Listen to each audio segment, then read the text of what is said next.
నశించిన దానిని వెతకి రక్షించుటకు మనిషి కుమారుడు వచ్చెను. ఎస్, దేని కొరకు వచ్చాడంట? నశించిపోయిన వారిని వెతికి రక్షించుటకు ఆయన వచ్చాడు. ఈరోజు ఒక వ్యక్తి నశించిపోతే పట్టించుకునే వాళ్ళు చాలా తక్కువ.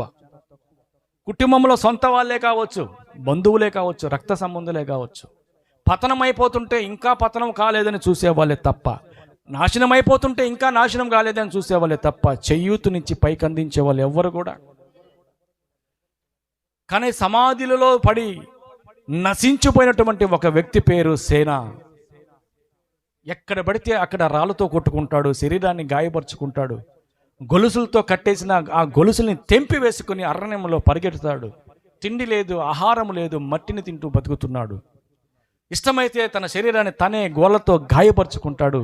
ఎవ్వరు కూడా పలకరించే వాళ్ళు లేరు, ఆదరించేవారు లేరు, నిలబడ నీడ లేదు, వర్షానికి ఎండకి తడవనేది ఇది లేదు. అలాంటి వారిని ఎతుక్కుంటూ పోయిన వాడే నజరేయుడైన యేసు. గట్టిగా చప్పట్లు కొడదామా? నశించిపోయిన దానిని వెతికి రక్షించుటకే ఆయన దిగి వచ్చాడు. ఎందుకు జన్మించాడు కన్యక గర్భములో అంటే నశించిపోతున్న వాళ్ళని వెతికి రక్షించటం. ఎస్, ఈరోజు మనమందరం కూడా నశించిపోయినటువంటి వారం, అంధకారములో ఉన్నటువంటి వారము, పాపములో ఉన్నటువంటి వారము, పరలోక రాజ్యంలో అడుగు పెట్టేటకు అర్హత లేనటువంటి వారము మనము.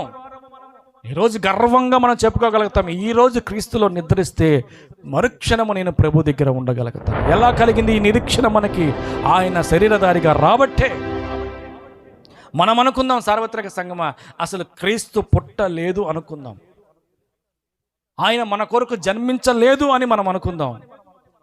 ఇంకా ఈ లోకానికి రక్షణ ఎక్కడుంది? ఈ లోకానికి రక్షణ ఎక్కడుంది? మనందరి పరిస్థితి ఏమిటి? ఒక్కసారి లోతుగా ఆలోచించి చూడు. పుట్టినది మొదలుకొని సత్యాంత వరకు 40 సంవత్సరములైనా, 70 సంవత్సరములైనా, 100 సంవత్సరములైనా ఆయుష్ను బట్టి నీ ఇష్ట ప్రకారం నువ్వు బ్రతికి చనిపోయిన తర్వాత క్రీస్తు నీ కొరకు రాకపోయి ఉంటే, నీ క్రియల ద్వారానే, నీ ప్రవక్తన ద్వారానే, నీ మంచితనం ద్వారానే పరలోక రాజ్యంలో నువ్వు అడుగు పెట్టాలని కానీ పరిశుద్ధమైన గ్రంథంలో రాయించుంటే, ఆలోచించుడు. అడుగు పెట్టటకు మనం అర్హులమా? ఒక రోజు నీతిగా బతుకుతావు, పక్క రోజు. ఒక నెల నీతిగా బతుకుతావు, పక్క రోజు. ఒక సంవత్సరం నీతిగా బతుకుతావు, పక్క సంవత్సరం. సార్ మీరు చెప్పండి సార్, 70 సంవత్సరాల మనిషి ఆయుష్ జీవితంలో పరలోక రాజ్యంలో అడుగుపెట్టడానికి నీతిగానే బతకగలుగుతాడా? ఇది సాధ్యమా?